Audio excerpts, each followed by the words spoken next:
bonjour à vous. Nous nous retrouvons à nouveau pour la méditation des mystères, des invocations à Notre-Dame de Lorette.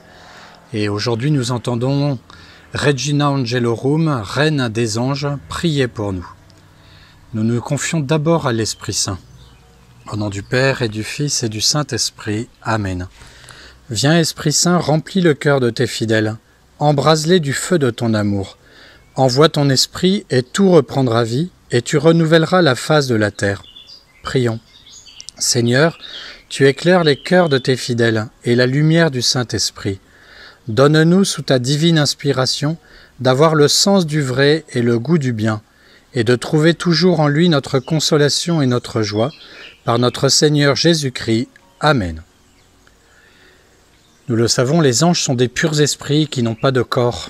Il y a ceux qui ont refusé la grâce de Dieu, qui se sont mis à se regarder eux-mêmes avant de regarder Dieu, et qui du coup ont trouvé leur propre malheur dans ce péché d'orgueil, qui est le péché unique de l'esprit, en tout cas le péché de l'esprit qui est totalisant, et ils ont trouvé du coup le malheur, parce qu'ils se sont totalement coupés de Dieu en essayant de se retrouver eux-mêmes sans Dieu.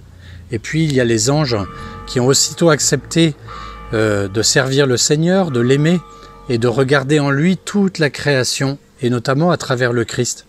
Et ces anges, bien sûr, sont dans la béatitude, servent Dieu, servent les hommes, servent la création.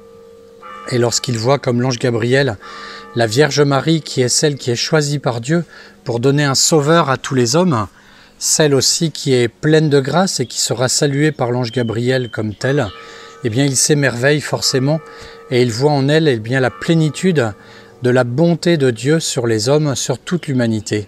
Car Marie est la créature humaine parfaite qui n'est pas entachée par le péché, qui est remplie de grâce et qui remplit eh bien, toutes les conditions de la beauté de la création humaine. Alors bien sûr, les anges viennent s'incliner devant la Vierge Marie, voyant en elle le reflet de la puissance, de la dignité, de la nature divine, et puis ils s'inclinent aussi devant elle, devant la mission qui a été la sienne de sauver toute l'humanité. Que ce soit les anges gardiens, que ce soit les séraphins, que ce soit les chérubins, les trônes, les dominations, les archanges, tout cela sont au service et de Dieu et des hommes, et en la Vierge Marie, ils voient que vient le point d'union entre l'humanité et la divinité.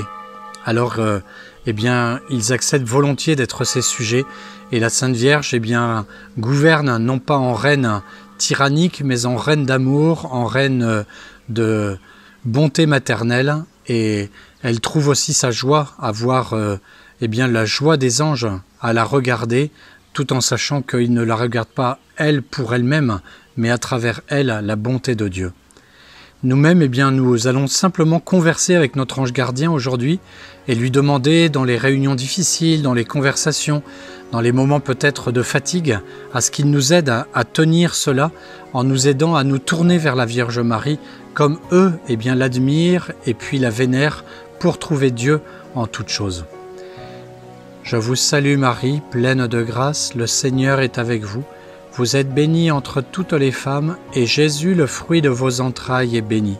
Sainte Marie, Mère de Dieu, priez pour nous, pauvres pécheurs, maintenant et à l'heure de notre mort. Amen. Bonne journée à vous, à très bientôt.